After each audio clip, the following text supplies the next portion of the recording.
How's it going, everyone? And in this edition of Ask the Experts, I am here with my man Lee Parks with Total Control.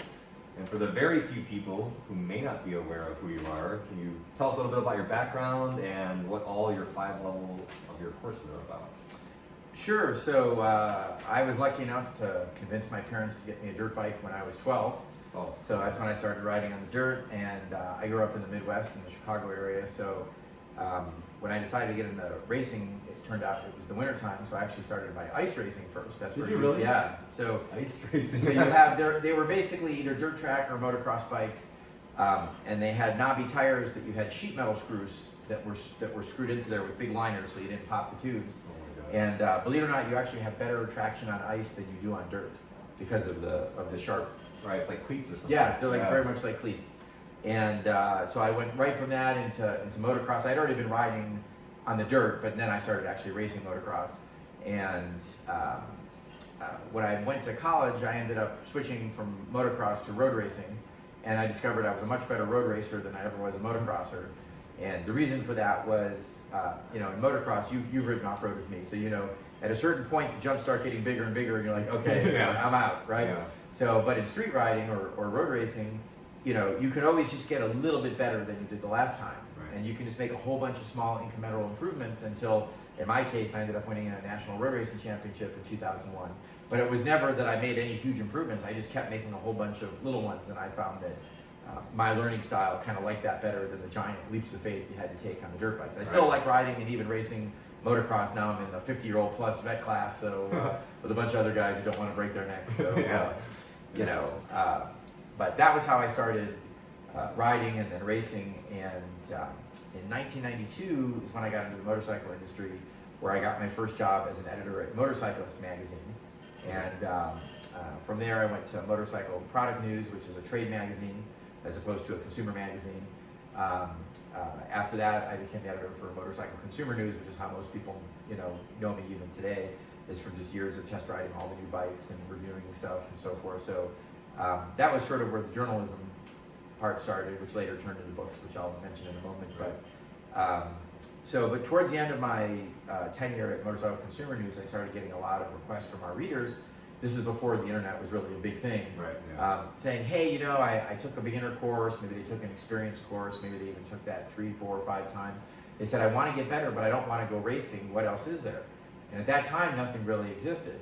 And after I heard enough complaints, I'm like, well, if no one else is going to do it, might as well be me. Might as well be you. Yeah, and I was very fortunate. I was in a position where I got to work with really the best guys in the industry. David Huff, Freddie Spencer, Keith Code, Danny Walker, all the guys that were the sort of big names at the time. And I'd done all their classes, and I got a lot of value out of all of them. But I really felt like none of them had really kind of cracked the code and kind of came up with like a true step-by-step technology for riding. They all had a lot of great tips and a lot of great things that I recommend those courses today as well.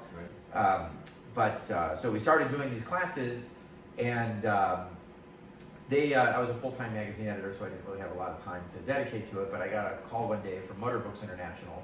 They're the world's largest publisher of automotive and motorcycle books, and they said, hey, we're hearing great things about your class. Would you be willing to write a book about those? So that's what became the book Total Control. Oh, okay. So it's very disappointing when people hear, they go, oh, how did you get your book deal? I'm like, well, I answered the phone. What do you mean? I said, yeah, they literally called me and they commissioned the book. Yeah. So I didn't have to actually sell it. They called me and said, hey, we'd like you to write this book about the things you're already teaching. It's always easier that way. Oh, much easier, yeah. And this was before YouTube and self-publishing like it is today and so forth. So it was a big deal to get a book published, and it's now in its 2nd edition. It's sold over 100,000 copies in 5 different languages all over the world. So yeah, that edition has total with both of them. Yeah, Okay, both together. So I don't know exactly what the breakdown is, but it's over 100 now, including the 2nd. So awesome. which is a lot for a motorcycle book. Yeah. So, anyway, so we started doing the classes in 1999. The first book came out in 2003, second one in 2014. Yep, I remember that. The classes were set up initially so that we could license the curriculum to other providers that were already doing street training. So at the time, MSF was the only company that was really doing street training everywhere. So we designed all of our exercises to be able to fit inside an MSF size range, And just like you've created a lot of your exercises to fit within certain parking lots that people can find easily and so forth, we did the same thing. And we're in about 20 states and provinces now of companies that license the curriculum. In 2009, I got another sort of strange phone call out of the blue, and this guy said, "Hello, Mr. Parks. My name is such and such, and I'm calling on behalf of the Commandant of the Marine Corps, and I would like to take one of your classes." I said, "Okay, no problem." He goes, "Well, when is your next class?" And I said, the next one we've got," he was in DC, I said, "the next one we've got is a month from now. You can take it in Maryland, or you can take it, we have it in Florida, whatever." He says, "Well, can I do one sooner?" And I said, "Well, why do you need to do one sooner? What's going on?" He says, "Well, my job is to decide whether or not we want to incorporate this into our Marine training for all the Marines that we have around the country." I said, "Give me 2 hours. I'll call you back." So I called up a friend who owned a European bike dealership in Knoxville, Tennessee. I said, "You've got 2 hours to call up 6 of your VIP customers." And I said, "They need to commit right now in the next 2 hours to this weekend, Saturday and Sunday, all day. And if they will agree to show up, I will give them $700 of free training, but they got to commit in the next 2 hours to being there for 2 days." So he called me back an hour later, says, "Okay, I got 6, great." I called up the Marine guy back. I said, "Okay, I got a class set up for you next weekend in Knoxville, Tennessee, and I also invited 6 people who are just regular people. I wanted you to see, I mean, you may be their subject matter expert, but I want you to see what regular people get out of the training, because that would be more realistic for, what the average Marine might get." So he came down, and his equivalent on the Navy came down and took the class, and Is the ARC? this is the ARC. Yes, correct. Well, so interestingly enough, so we have we have 2 levels of the ARC. Right. So we had just come out with the 2nd level. I don't think we had 5 instructors in the whole country. And I figured I would do both for them 2 days, so that they'd say, "Oh yeah, we really like that. We'll do the first one now, maybe we'll do the second one in a year or 2. Right. But no, they got done with it, and they said, "Okay, we need this 2-day class everywhere." I'm like, "Great. I need instructors, I need this and that," and so forth. So they're like, "Okay, well, how much and when can you start?" And I said, "Okay, well," I said, "give me a day, this was my first kind of big break, Right. And so I called them back, and the next day I said, "Okay," I told them, "Here's what the costs are, here's what it's going to take, this and that." And our first class for them, this was in 2009, was at Camp Pendleton, and we did 36 people through level 1 and level 2 on the LZ-16, the helicopter landing pad that we do classes out there. Oh my God. That was our first class that we ever did for them. In one, 36 people, and which required basically every instructor that we had to come in. Some of them we had to fly into California. A bunch of people had just gotten trained for that, and so that was. But before we got to that point, actually, this is the scary part of the story.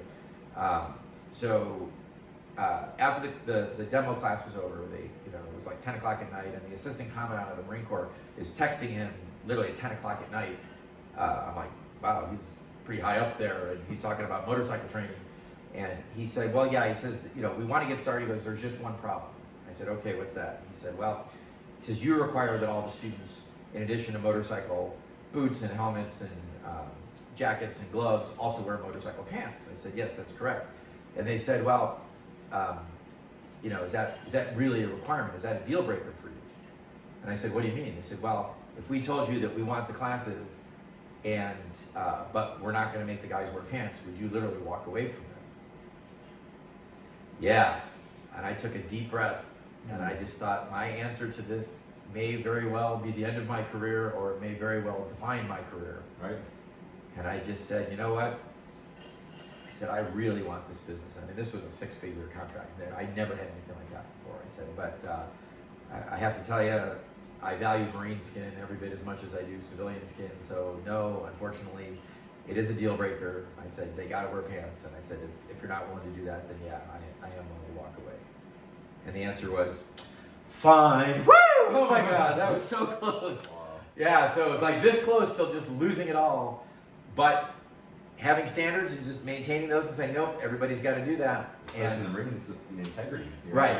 And you're a Marine, so you know what makes these guys good Marines makes them dangerous motorcyclists. Yeah. Right? I mean, they're great with training, but there are accidents waiting to happen until they get training. Right. And so, so strangely enough, a year later goes by, and they're giving us another similar kind of contract. And then right at the end, they said, oh, you know, we got to take off whatever it was, 20 or 40 students off the total. I'm like, okay, no problem. What's up? They go, oh, well, we got to buy a bunch more pants. And I said, you mean like the riding pants? They go, yeah. I said, oh, okay, what's going on? They said, well, you know, we bought 24 pairs of pants last year, and we need to replace a whole bunch of them now. I said, all right, so let me get this straight. So you guys busted my balls last year, threatened to take away the whole thing because you didn't want me to require that they wear pants, and now you're taking money away from training just to make sure everybody who does take the training gets the pants. They said yes, and not only that, we also require that they wear these pants for all the level 3 courses. Level 3 is, if you think of the normal training that people do, beginner is level 1, intermediate is level 2, advanced is level 3. So they said for all the level 3 classes that we teach, not just yours, we now make everybody wear pants because we realized we were replacing pants instead of skin, and that's a much cheaper alternative. Oh my gosh. So I really feel kind of partially responsible for helping create that culture of safety that you are a product of. I mean, you came out of what we call the Camp Pendleton Skunk Works, right? I mean, that's where all, you know, a lot of the attitudes that you have, that you share with your, you know, 100,000 plus viewers, you really came to that from being in the Marine Corps and being exposed to that culture. Yep. You know, so anyway, so we were doing these advanced courses for starting in about '99, and the first big contract we got was in 2009, which was for the Marine Corps. In the meantime, the state of Maryland had come to us before we started doing that, and they said, hey, you know, we've been teaching your advanced course here for years. They go, yeah, it's great, but they go, quite frankly, you're really sort of preaching to the choir. I said, well, what do you mean? They go, well, the kind of people who are smart enough to sign up for your course are exactly the kind of low-risk people that don't get killed out on the streets anyway. So what we would really like is sort of a light version of that course that's easier, it's not as advanced, that we can put a test at the end of it, and then try to get people who are riding around illegally or who've never had training or whatever to get legitimate or increase their skills, and we think that can make a real difference in fatalities. So that was when we developed the intermediate riding plan. Oh, okay. So that's where that came from. Gotcha. So then, in addition to Maryland, Texas started using that as a license waiver course for people who knew how to ride but were not licensed. So now it's 2012, and I went to the California Highway Patrol and I said, hey, you know, I've got this cool one-day intermediate course, you know, in Texas and Maryland, they use it as a license waiver. What do I have to do to get something like that approved in California? And they said, well, first off, you'd have to get the law changed, which interestingly enough, we just did last year, finally, in 2018. They go, but in the meantime, this contract comes up for bid in 2 years, and if you had a 2-day beginner course that met the NHTSA national standard, and you bid on the contract, and you won, that would be a way to get your foot in the door. Right. That was a lot of ifs. Yeah. Right? And so I spent that 2 years, you know, what is luck? Luck is when opportunity meets preparation. Right. And I spent that 2 years developing what's now our beginner riding clinic or motorcyclist training course if you're in California, you know, same different name, same course. Spent about 400 grand putting this thing together, not knowing if anyone was even gonna like it. And sure enough, the contract came up for bid, we bid on it, we won it, and the rest is history, as they say. Yeah. In addition, you know, we've been doing training, advanced training for the Marines every year since '09. We now run the California Motorcycle Safety Program. 2 years ago, we won the Pennsylvania Motorcycle Safety Program, which is actually the largest one in terms of dollars because there everything is free. So here in California, everybody pays, the students pay for the cost. In Pennsylvania, they get $5 per endorsement each year. So if you have a motorcycle license, every year you pay $5 into this fund, and that's what pays for free training for everybody. So beginner, intermediate, advanced, even when we do our racetrack stuff, instructor training, everything is free in Pennsylvania.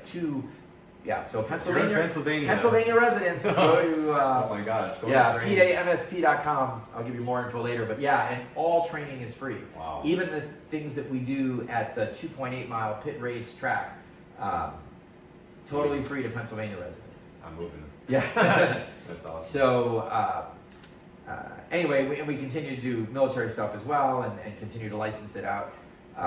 Most recently, you and I were talking about this earlier, and this is a great Fast Eddie MotoJitsu connection. We got an email from the Philippines, and they said, "Hey, would you consider coming out here and doing some training for us?" And I said, "Sure. Tell me a little bit about what you're looking for." And they said, "Well, we're a rideshare company like Uber, and we have about 32,000 people that work for us doing ride shares, but it's on a motorcycle. So instead of getting picked up by a car, you get picked up by a motorcycle. You jump on the back of the bike. You jump on the back of the bike. Yeah. And they said, and we just want to make sure our guys are the best trained in the country, and we take safety very seriously. And we did a bunch of research, and we decided you were the guy to get us there." So I said, "Great." I said, "I'm curious, what kind of research did you do?" They go, "Oh, well, most importantly, we watched all the Fast Eddie videos."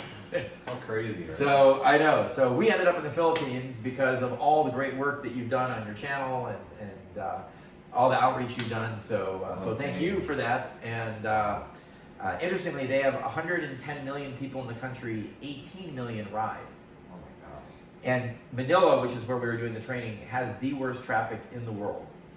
And just to give you an idea of how bad it is, one night we went out to dinner, and our car cab that we took 15 minutes to get to the restaurant. It took 7 minutes to walk home. So walking was twice as fast as driving. Oh my gosh. Twice as fast as driving a car. A motorcycle is much faster. Oh, yeah. So we know in California we have lane splitting. I know you guys are all very sad you don't have that in your state, but we're all hopeful that will. Yeah. So Utah now is the only second state. Right. So Utah has like not on the freeways, but I think it's below 35 miles an hour on the city streets. You can do it, but still, yeah, that's a big that's a big change positively.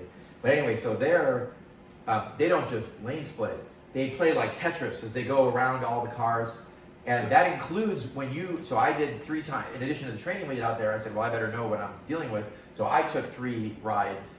Get on your app, and they tell you, Paul is going to pick you up in his Yamaha 150cc scooter, and this is his license plate, just like on Uber or Lyft. Yeah. And sure enough, the guy picks up. So I did 3 different rides through there, and with the passengers, they're zipping in and out of traffic. They don't go fast; like they're very well trained, and they've got a lot of rules that they follow that the rest of the country doesn't necessarily follow because they're not professionals. Right. But like it's not uncommon even for the normal motorcycle riders. When you're backed up traffic one way, they will go in oncoming traffic to just get around the traffic that they're in. They literally cross over the double yellow line, and they're lane splitting the opposite. Lane splitting the opposite way. Oh my God. Yeah. So if ever there was a place that would benefit from our training, the Philippines is it. And they took to it like fish to water. So we're going to be coming back in a couple months, and we're going to do a special training. It's going to be kind of part IRC, part ARC, but specifically for taking passengers for these guys. Awesome. Yeah. So that's awesome. So that's really cool. That was the most recent kind of fun thing that we got to do.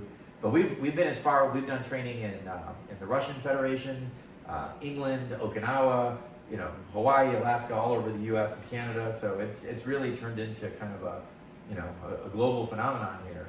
It is awesome. And but anyway, that's a little bit of background on myself and the company and sort of how things got started. Wow. So I didn't know you were an ice racer. Now that I find a picture of you, or I'll like Photoshop a picture of you in the ice, like wow.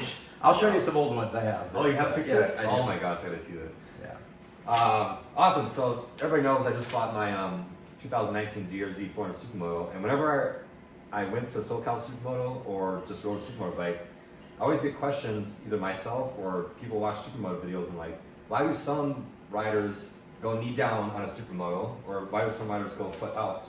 So, and just like we have this, you could tell everybody what these bikes are, but Supermoto bikes, but can you tell me your thoughts about knee down versus foot out? Why, what the benefit pros, and just, I mean, I have this much limited knowledge and experience, so everybody wants to hear what you have to say about those 2 different styles for Supermoto.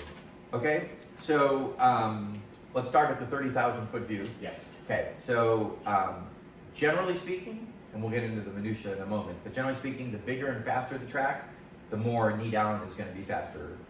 Okay. The slower and tighter the track, typically, the more foot out is going to be, with a few exceptions, mini motos being one of them. And I got one here as well, and I'll talk about that.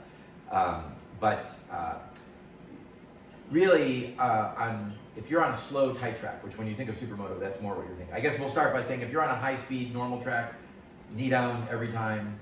The reason you wouldn't even consider doing foot out is because the more weight you have to the inside of the turn, the less the bike needs to be leaned over. Consequently, the more to the outside, the more the bike needs to be leaned over, and you just quite frankly run out of ground clearance very quickly. For one. The other thing is, regardless of how much traction the tire has, your suspension has very different levels of traction depending on the lean angle of the bike. Right. So in other words, when the bike is straight up and down and you hit a bump, the suspension is perfectly situated to absorb that bump. Right? But when the bike is leaned all the way over and you hit a bump, the suspension can't go up, it can only go in, slightly up and in when you're leaned all the way over. Right. And suspension doesn't like to turn 45 degrees or more. So it's almost like having a stiffer spring. It's like having a much stiffer spring or a ton of friction or both. That's why on MotoGP bikes, that's one of the reasons that they run 16.5-inch tires, and the same reason I'll explain on a Supermoto bike why the race bikes use 16.5-inch tires is because at the kind of lean angles that Supermoto or MotoGP bikes are capable of, which you've seen the pictures. I mean, I've seen pictures of you dragging your elbow, so you know how far where you can get these bikes. At those extreme lean angles, there's almost no suspension movement when you hit especially small little bumps. But the tire sidewall is in a perfect position to absorb those bumps. So on a 16.5-inch wheel, you have a taller sidewall on the tire, and you have a taller profile of the tire. So that allows it to be more flexible. So when you hit those little bumps, the tire can deflect and act as suspension at the high lean angle. Right? Now, Supermoto is kind of unique in that it's a combination of on-road and off-road. Right? So some of it's on the street, some of it's off-road. That means that it's a compromise. All bikes are compromises. Right? Road race bikes go really fast around tracks. They're incredibly uncomfortable to ride for long distances. Right? Dirt bikes are really great at going over jumps and bumps. Terrible traction on pavement. Right? So a Supermoto bike has to kind of weigh these two things, and that includes your riding technique. Is you've got to do kind of a hybrid combination of street riding and dirt riding. So for the high-speed tracks, knee down every day, all day. I don't even go there. But for the tight tracks, this is where it gets a little bit more complicated. So on the tighter tracks, you've got to remember that anytime the bike is leaned over, you are not able to accelerate very quickly or very hard. Just because you don't have the traction with the bike leaned all the way over like that. So as a general rule of thumb, you want to get the bike into the turn and out of the turn as quickly as possible. So when you're braking, you want the bike as upright as you can to get the most braking, and when you're accelerating, you want it as upright as possible to accelerate. So you want to minimize the amount of time that the bike is at full lean. Right? So by playing with your technique, you can really shorten the amount of time that that bike is leaned over on a tight track without losing too much speed. On a high-speed track, you would lose too much speed doing it this way. But on a tight Supermoto track, and the easiest way is just look at the Supercross racers or the arena cross racers. You'll see they'll go flying into turns, straight up and down, and then almost in like an instant, they're down almost to the grips on the ground, and then they're right back up, on the throttle. Stop, like boom. Yeah, exactly. It's just like that. And so, because they know when they're leaned all the way over, they can't accelerate very hard.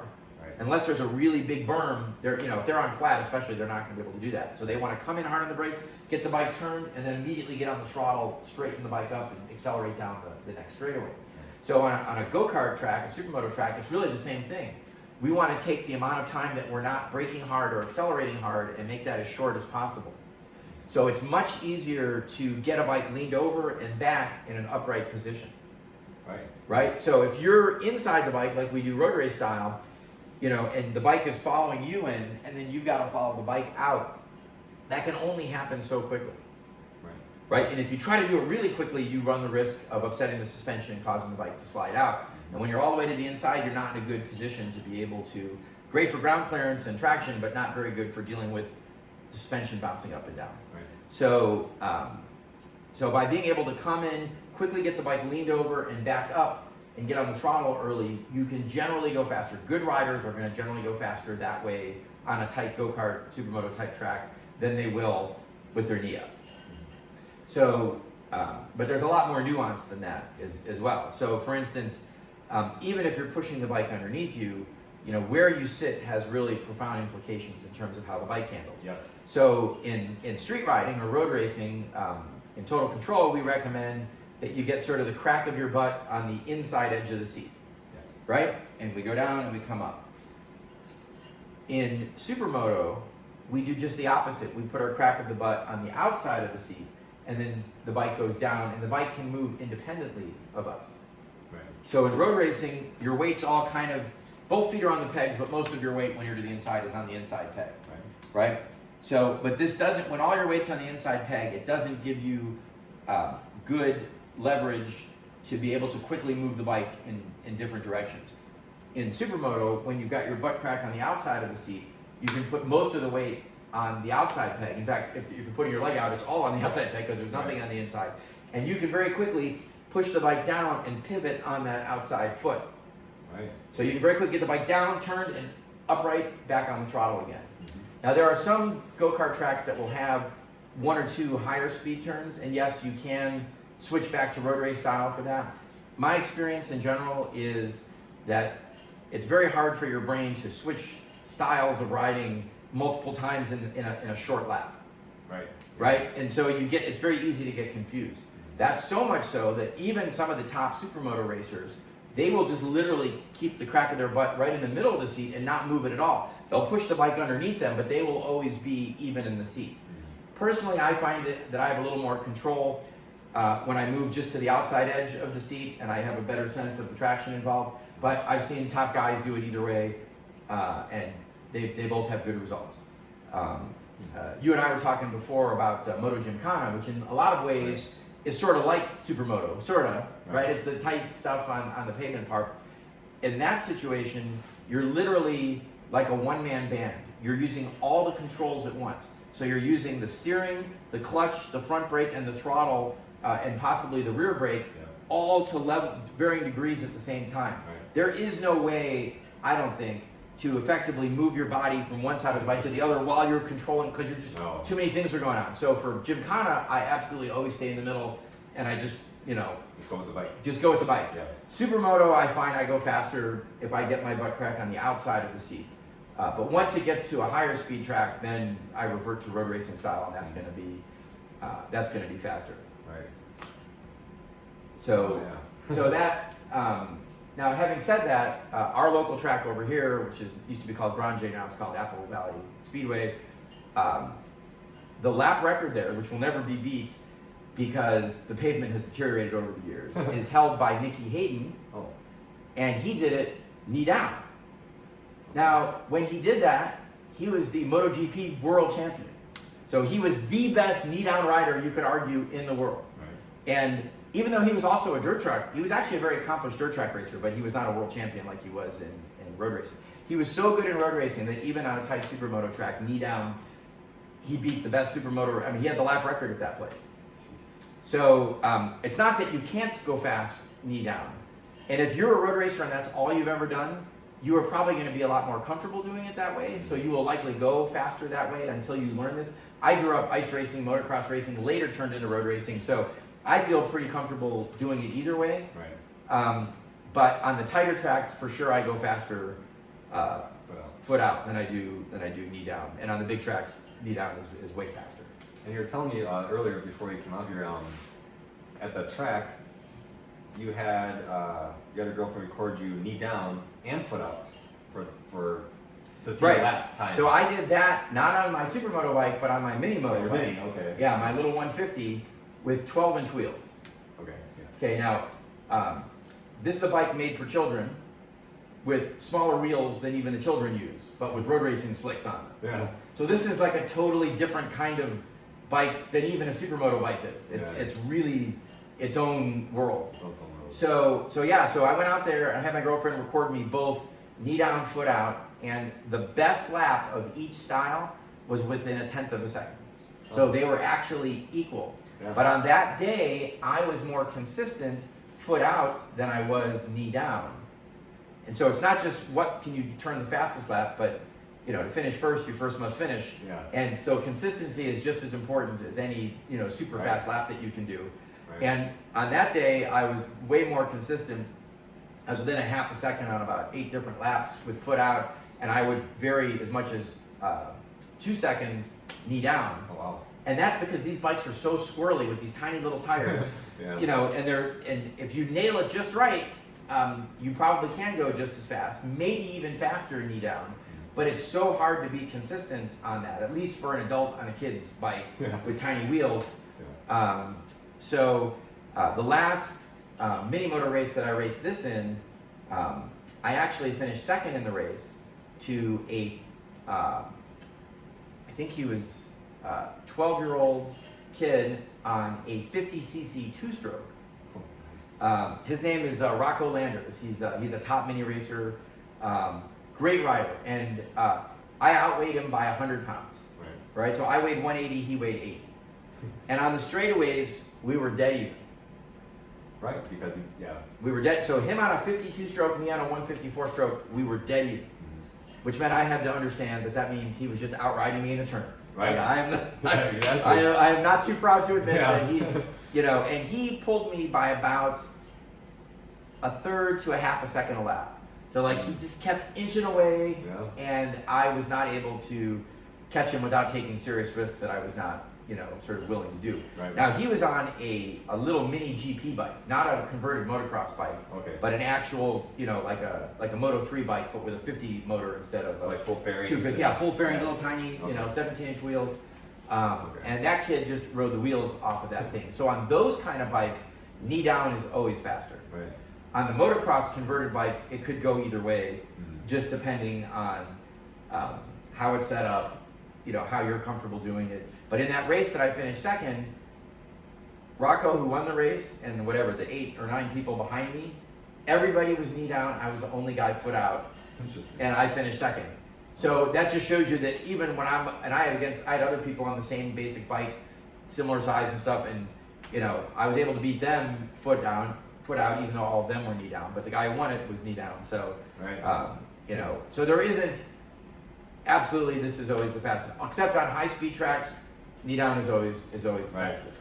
And that was the you pretty much answered the question. So like, we're just lucky to be here in Southern California. So we have the track that's out here, and then down south in San Diego we have Apex and Adams track, which are smaller technical track, and they're actual supermotos, so they have little dirt sections as well. And there's 3 more up north too. Right. Yeah. One thing I was going to ask you about, since for the guys that are down here in San Diego with me, since Adams track and Apex both have dirt sections, when you're talking about the compromise for supermoto, and I remember you and me talking about, because I want to get race tech suspension on my BRZ, to get it set up for the extreme braking and acceleration is the compromise for the jumps, because it won't be like a motocross bike in the jumps, because you, right? What were we saying about that? Right. Before? So as you just mentioned, supermoto is the worst compromise. Right? It's the equivalent of high-speed road racing and motocross put together, which have very different needs. Right. Right? So on a motocross bike, when you're hitting jumps, you want to be able to use all the travel and have it take the hits and not feel that energy transfer to your body. Right? And in road racing, you want the bike as stable as possible to maximize traction as you're going through, you know, curves. And so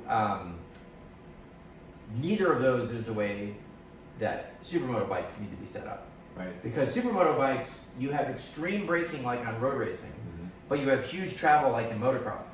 Right. Yeah. So if you had the motocross settings, when you know, in valving, if you hit the brakes, you have a huge amount of dive. Yeah. You know, the back end would come up. It would feel very mushy because motocross never experiences braking forces like you can with slicks on a pavement track. Right. It's just never going to have that. So, so when you hit the brakes, you need more compression damping to slow down so that the travel doesn't just go eat through all the travel on the hard brakes. Right. Similarly, when the front end is going down on the brakes, the back end is coming up. So you need more rebound to slow Right. it down. So you need slower, meaning more rebound in the back to keep the back from coming up. Right. And so it's weird. You need more compression damping and more rebound damping at both ends. So it kind of feels like it's working in slow motion all the time.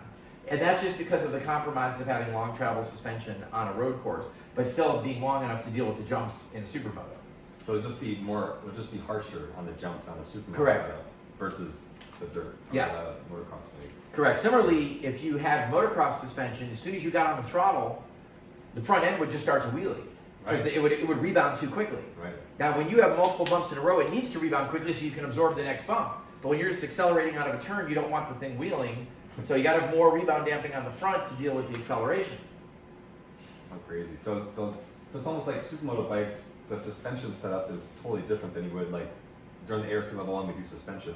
The way we do the rebound, the way we do everything, supermoto's unique. Yeah, so I think, I haven't actually played with this for a little bit, but let's see, if I just push down on this thing, you'll see how slow it comes up.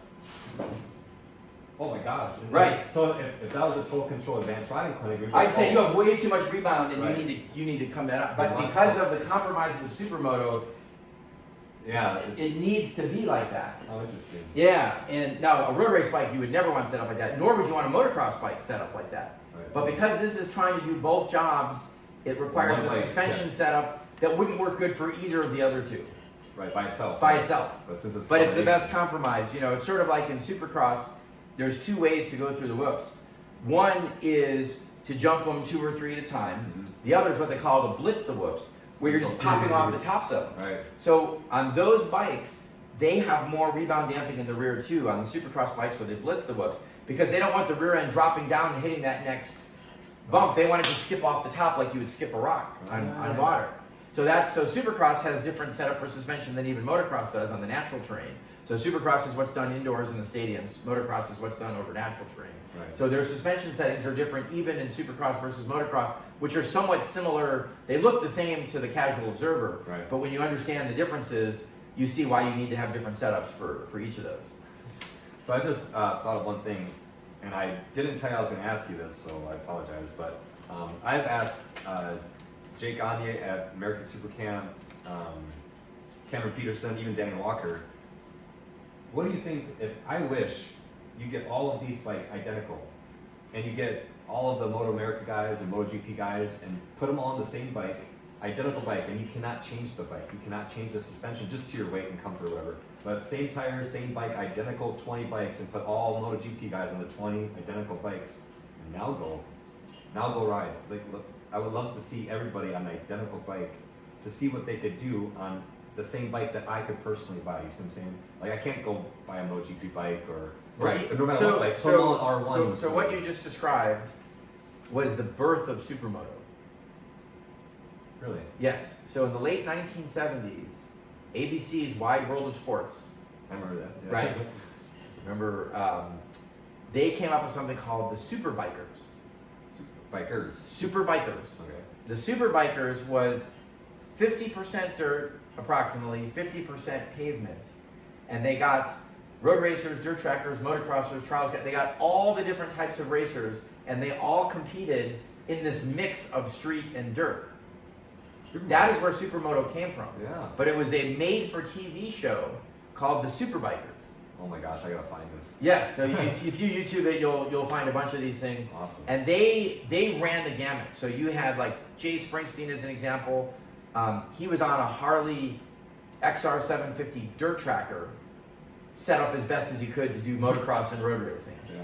The motocross guys used motocross bikes using dirt track tires. There was no Supermoto tires or Right. you know, the kind of modern stuff that we have now. And it was so much dirt, you had to have some kind of siping in the tread to be able to deal with the huge amounts. Modern Supermotos maybe 20% dirt. Back then it was like 50%. So you Okay. needed to be a little bit more Half, dirt half, on. instead of 80-20 like Yeah. that. Okay. And they were on everything from like CR500 works bikes that cost over $100,000, you know, 2-stroke 500s, Yeah. to big 4-stroke singles.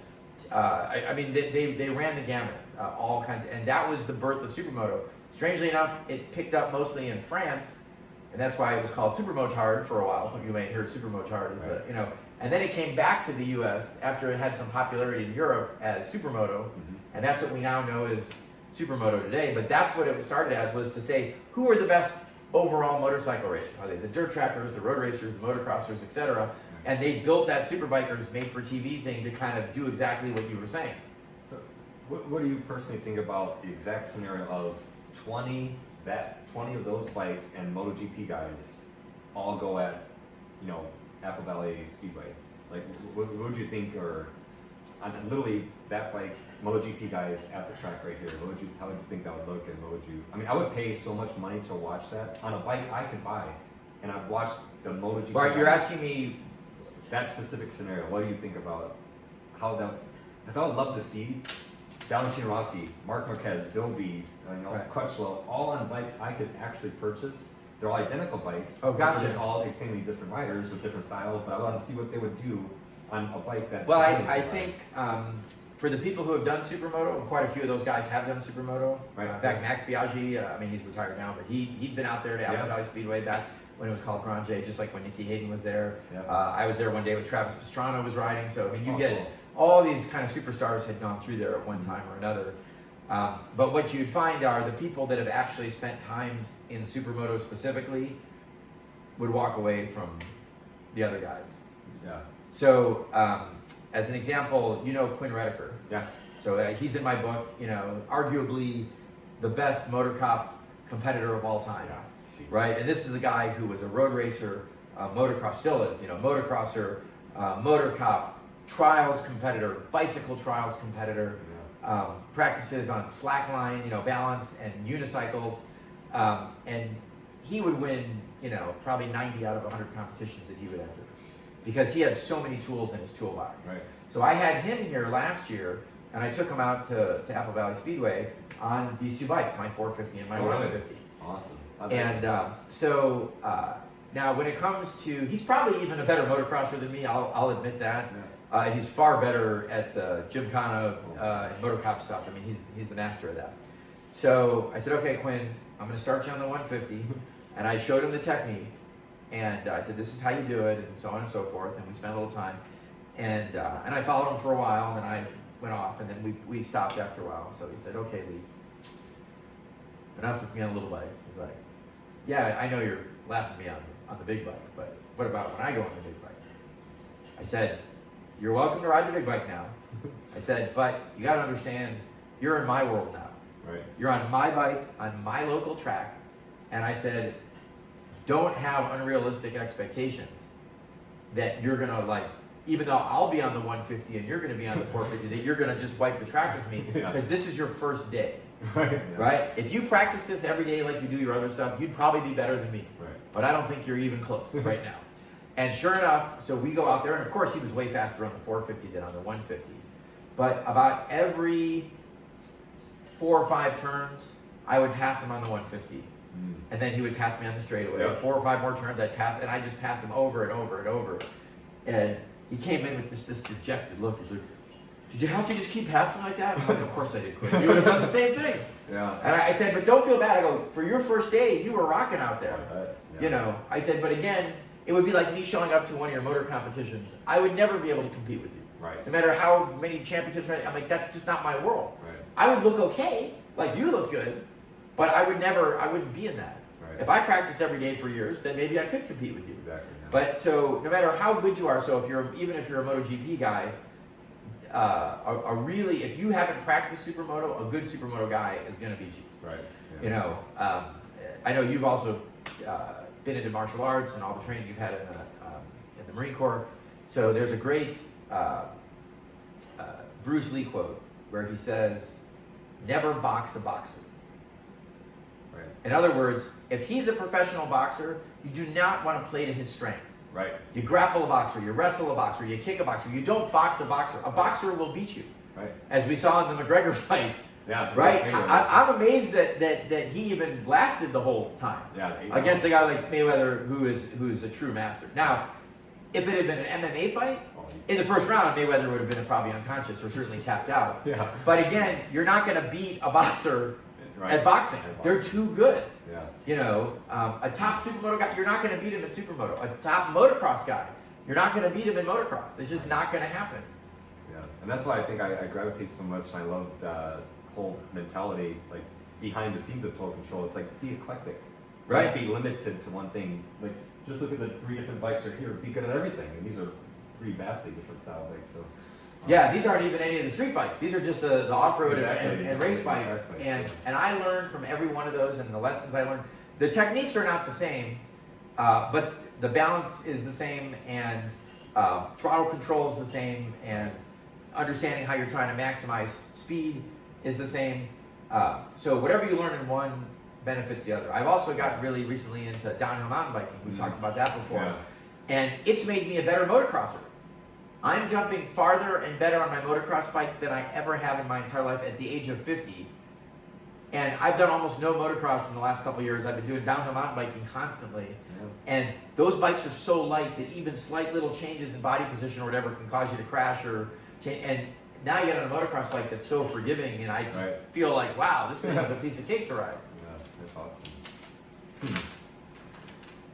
Well, if there's anything else you'd like to add, or anything else you want to mention, or Supermoto, or tires, or anything? Well, I'll say one thing that I mentioned a little bit about tire size and tire profile. Oh yeah. So there's a couple things that are sort of unique to both mini moto and supermoto. When you're on tight tracks, which is what we're talking about for these two bikes, the smaller the tire is, the quicker you can change direction.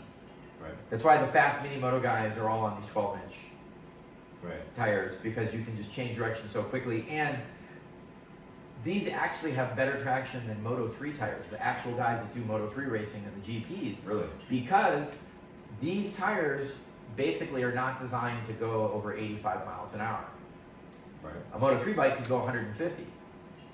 Right. So the compromises you need to make to hold the tire together at 150 miles an hour at incredible G-forces necessitate a lot of compromises that don't give you good traction at lower speeds. Right. So mini moto tires are specifically designed at the low speeds, meaning below 60 or so that these bikes go, to have as much traction as possible. Oh yeah, so that makes sense. Right, and they're much cheaper, which is also kind of a nice thing. Supermoto is interesting because although this Husky FS450 that I have is a factory engineered supermoto bike, most supermoto bikes are just motocrossers that people convert. Like your DRZ 400 that you just got, that was engineered to be a supermoto street legal bike, which is its own kind of weird set of compromises. Yeah. So, but if you imagine that really with supermoto, it was converted motocross bikes with a few exceptions like the Husky here. And so that means that the rear swing arm was designed for an off-road tire.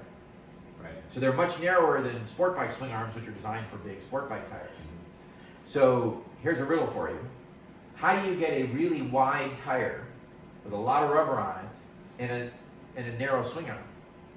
You make the profile. You change the profile. Right, you make it a really tall tire. And you V-shape it. Right, you V-shape it. Correct. And so because the rear tires need to have more of that V-shaped profile, and then that also gives you, as we said, more deflection when you're full lean to deal with the little bumps. Right. A normal superbike front tire is not going to have that kind of a profile. Right. So by putting a 16.5-inch front wheel, the wheel is smaller, but the top of the circumference of the tire is the same. So, but the profile now matches the rear tire that had to fit in the skinny swing arm with this tall profile. So now they have matching profiles, so when they're full lean, they're going to have the most stability because they match each other. If you try to make superbike tires like on a front tire with a supermoto specific rear tire, you're going to have problems because they're going to be leaning at different speeds. Right, exactly. Yeah. Right? So now it sucks because there's very few companies that make 16.5-inch slicks. The worst is, if you remember the Ducati Desmo Sedici, remember that? It was a $70,000 street bike that was the V4. It was the copy of the MotoGP bikes that they were using. That had 16.5-inch wheels, front and rear, because that's what MotoGP was using at that time. And so only Bridgestone made tires for that. They were $500 a piece. So it was $1,000 every time you needed tires on your bike. So a lot of those guys switched to 17-inch wheels, not because they were better, but because then they had a choice of rubber. Right. Supermoto, though, if you've never ridden a supermoto bike with a 16.5-inch front wheel and real supermoto specific slicks, you can't even appreciate how much better those things work and the lean angles that you can achieve and how just sticky they are. On this bike, to this day, I have never on the pavement slid the front tire. On the dirt, of course, you're sliding all over the place, especially with slicks. I've never slid the front tire on that bike. And you've seen pictures of me, and I've had that thing way, and I've still never slid the front. The rear, if you get on the gas, you can slide it out. But so I don't even know what the traction limits of those front supermoto tires on good pavement are. That's how sticky they are. And so it allows you to go so deep and hard and trail brake so deep into those corners because you have that much traction.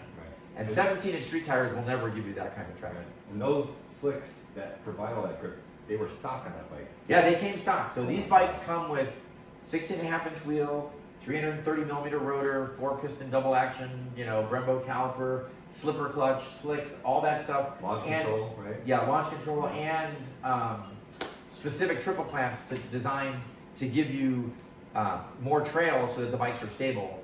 Because a motocross bike has less trail than a road race bike. Right. And when you put smaller road racing tires on a motocross bike, it has even less trail than the motocross bike had. So you need to change the offset of the triple clamps to get somewhere between road racing and motocross trail. You definitely don't want motocross, and you certainly don't want less than motocross. Yeah. And that requires specialized triple clamps. And these Supermoto specific bikes come with those. Your bike does too. Your DRZ 400 came with different offset triple clamps than the dual sport DRZ 400 does, S does. So much stuff. Yeah, and similarly, so if you look at the 150, that had custom triple clamps. I had those made too for the same reason, because now we're taking a bike that came with a 19-inch front and 16-inch rear wheel. Well, can you tell me, what is this bike? Like, if I want to go buy this bike right now, what would I buy? It's So this is a Honda CRF 150R, not the F, but the R. So the R is the racing one, which is a water-cooled bike as opposed to the air-cooled trail bikes. It came with the 21-inch? No, 17-inch. came with a 19-inch front wheel and a 16-inch rear. This is the big wheel version, or the expert version of it. They also have versions that have smaller tires, front and rear.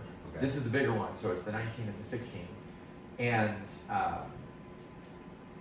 the motor really works great even stock. This bike has more dollars than cents in it, like most of my bikes do. But you're spending a lot of money for a little bit extra power when you're dealing with already a racing motor. Right. So, but then you're spending almost as much money on all the stuff to make it a supermoto bike as you did for the bike. Right. So new, these are a little over $5,000. I don't know exactly, something like that. And then you've got to make the suspension, what we talked about. You've got to valve it for having a long travel, but really more of a road race style. You've got to have the 12-inch wheels put together, different sprockets, different tires, much bigger brakes. Street or dirt bike brakes are nowhere near strong enough for what the kind of braking forces that these tires are capable of. Right. Yeah. And you will literally boil the brake fluid and have no brakes if you try using motocross brakes on these things. So, all new brakes, and then of course, the foot pegs are different. If you look at them, you can see there's little sliders underneath them, and they're up a little higher to give you a little bit more ground clearance. Yep. Taller bars, hand guards. The list just goes on and on and on. So, you can have, literally, you could have 10 grand in one of these little 150s. Mm-hmm. Yeah. My gosh. But they're so much fun. Yeah. Well, I luckily enough, I got the chance to ride both of these things, Yeah. and it's unbelievable. And that was the first time I've ever rode any motorcycle with real slicks. Yeah. And the only way I describe it is just like we say in Total Control, you have magic tires, and they just won't slip. And my ability is a tenth of yours, so I thought, I was like, man, I'm going really good, which I'm really not, but I was like, these things felt literally like someone else, it couldn't slip. Right. And I was purposely trying to do the wrong things. I was like, they grip so much. So if you never had a chance to ride a bike with real slicks, oh my gosh, I highly recommend it. Even if it's just to borrow somebody's bike, but it is amazing. Actually, the other thing we didn't mention, slipper clutches.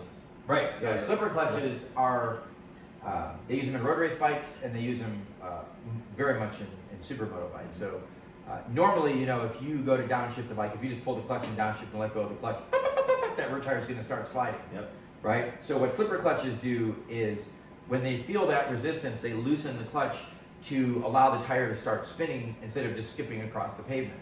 Okay. So on a supermoto bike, as you're downshifting, if you let the clutch out slowly, it'll be really, really smooth. But even if you just very abruptly just drop it into gear and let the clutch go, it won't really skip, but it will actually slide a little bit. Okay. So when you see in the races, the supermoto guys, what they call backing it in, where you see them coming in and the rear tire starting to slide out, what they're doing a lot of times is they're aggressively downshifting with the slipper clutch, and then let the slipper clutch slow the tire just enough to make it start to slide but not hop.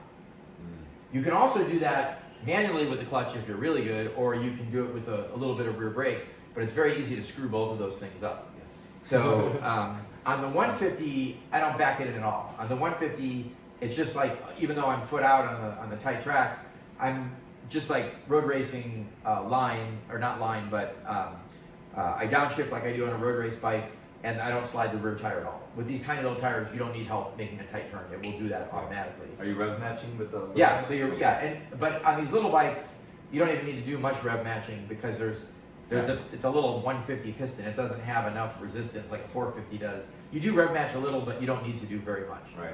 Yeah. You know, but on the 450, so interestingly, this is a 2016 model.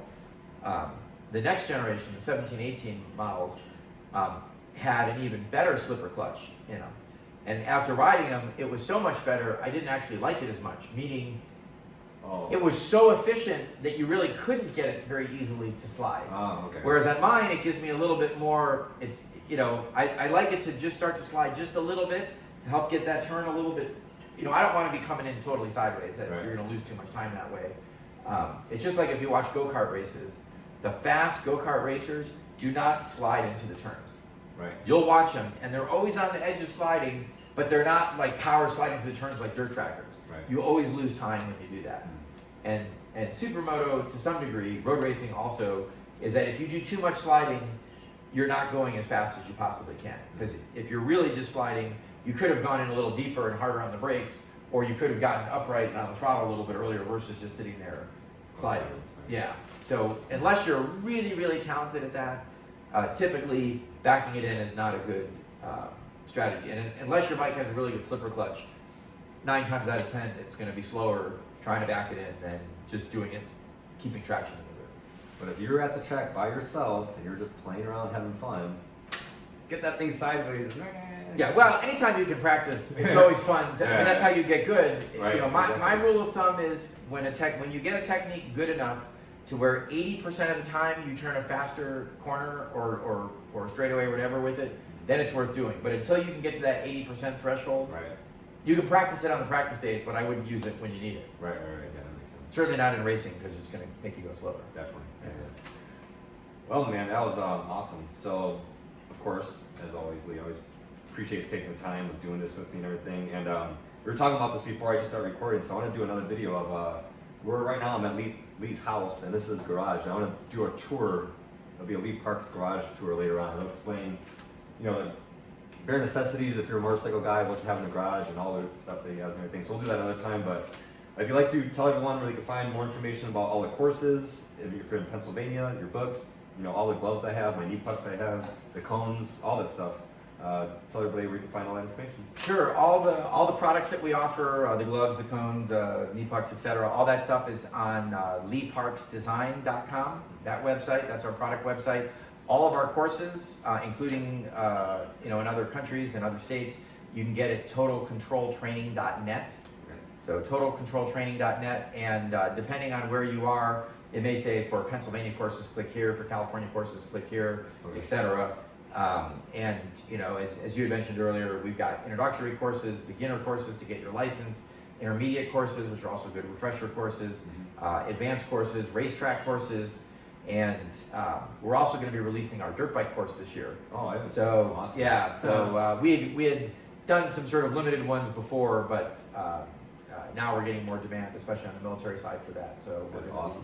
Having some of those, and we also have a Supermoto clinic. Oh my gosh. As well. So, and the Supermoto clinic, we're talking Supermoto, so that makes sense. But it's really, think of it more as like a dual sport course. So It's part on-road, part off-road. So if you have a real Supermoto bike, great. If you got any kind of dual sport bike, any adventure bike, GSs, Tigers, KTMs, etc. Anything that is not just a street bike. It's got enough travel to also do some off-road. And then all these techniques that we're talking about, that course is interesting because there we switch back and forth. So we teach you the off-road and Supermoto style for when we're doing either tight turns on the pavement or on the dirt. And then also the road racing style, we teach you the normal total control. So it's kind of a hybrid of both of those. Awesome. And if you have, especially if you have most dual sport bikes, sometimes you may be almost exclusively on the pavement or almost exclusively on the dirt, and you're going to switch between them at times. So you need to know both techniques to know when to turn it on and turn it off.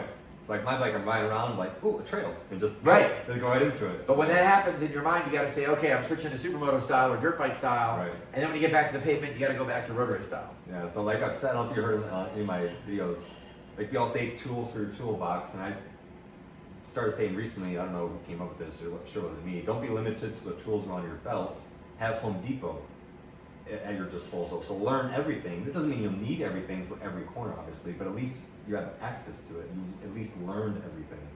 So your toolbox is not limited to the 10 things that Yeah, and the analogy that we used earlier, I think is very apropos, which is really a good motorcyclist is just like a good mixed martial artist. Right. Right? So when that first started, remember they were like street fighters, and then they were wrestlers, and then they were boxers, and then they were the Brazilian Jiu-Jitsu guys. Yep. Now, you need to be good at everything. You need to be a good puncher, kicker, grappler, wrestler, Yes. submission fighter, and motorcycling is the same. You need to be good street, dirt, dual sport, small bikes, big bikes. You want to have all of, low speed, high speed. Yes. And so, yeah, the more tools you can get in your tool, but that's why I love doing all these different types of, there is to be like, what's the best? What's your favorite? I'm like, yes, I love them all. Two wheels. Yeah, you and I have gone dirt bike riding. We've been at the road race track. Yeah. We've been at the supermoto track, and I enjoy them all. I can't pick a favorite. They're all, but I think just having the variety Yes. is also just a great thing. Absolutely. And as I get older, I do less and less of the big giant monster jumps in motocross. That's just part of getting older. Yeah. And I do less of the super high speed tracks with the really fast bikes. And I spend more time having fun on the smaller bikes than I do on the big bikes anymore.